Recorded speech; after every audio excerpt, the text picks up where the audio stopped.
Hello, my name is Judith Goldman. As an English professor at UMass Boston, I have been working with graduate students for over 30 years in our master's program, teaching seminars in composition studies and directing the teaching of new graduate instructors.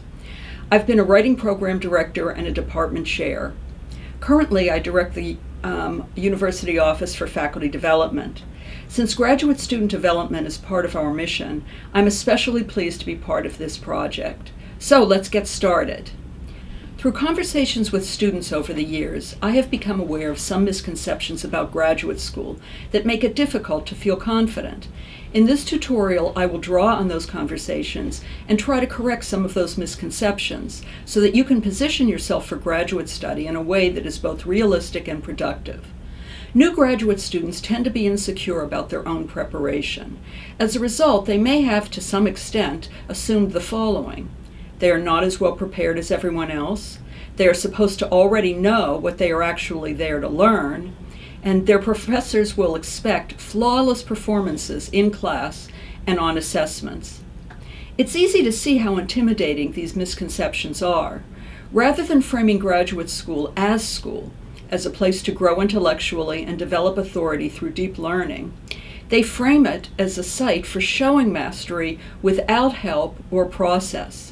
These misconceptions can make you self-conscious and afraid to risk the kinds of active relations with your professors, peers, and texts that actually will enable you to do excellent work.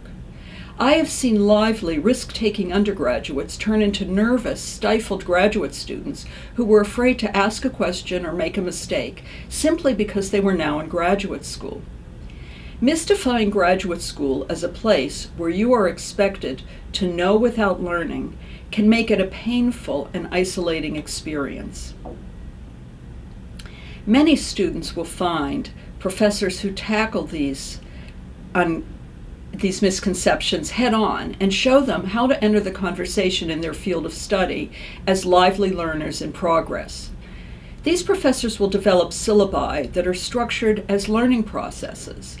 They will introduce their students to successful study methods, and their classes will be organized with lots of active, low-risk engagement with texts and materials. Unfortunately, not everyone finds such professors precisely when they need them. In this lesson, I will attempt to fill this gap. At the same time, I urge you to seek out those professors who have a reputation for patiently guiding graduate students into the practices of the field. To begin, let's flip the misconceptions listed above into their opposite. Try to imagine yourself as a graduate student who assumes the following. I am as prepared as most everyone else. I am not expected to know my field comprehensively, and I am here to learn.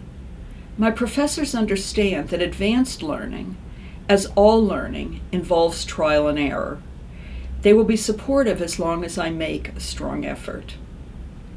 These assumptions are not only more upbeat, they more accurately reflect what you are likely to encounter. If you enter graduate school with them, you will be positioned as an agent of your own learning. Rather than thinking you have to know and perform what you are actually there to learn, you trust that you will be allowed to figure things out, to practice, to make mistakes, to ask for help, to redo your work, to learn.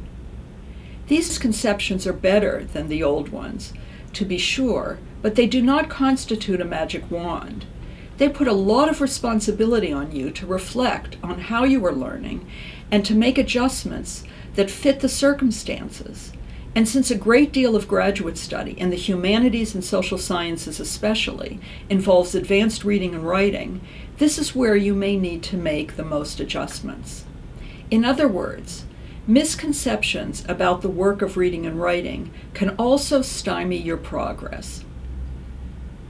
Some of the most common misconceptions about reading and writing that I have encountered among new graduate students include the following.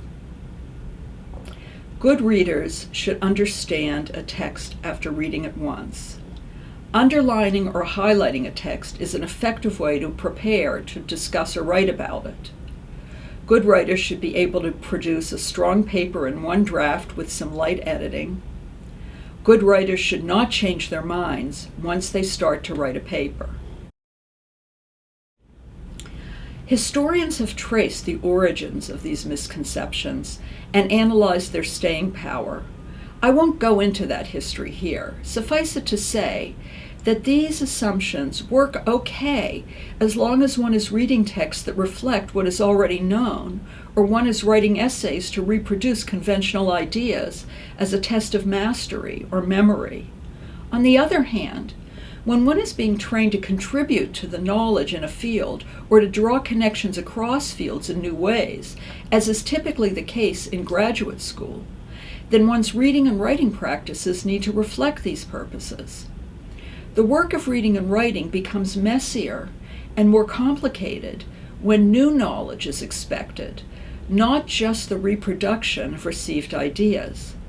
Effectively reading something once or writing something in a single draft presupposes a great deal of control over the ideas in play, something that is only realistic when the ideas are already known and rehearsed, not cutting edge.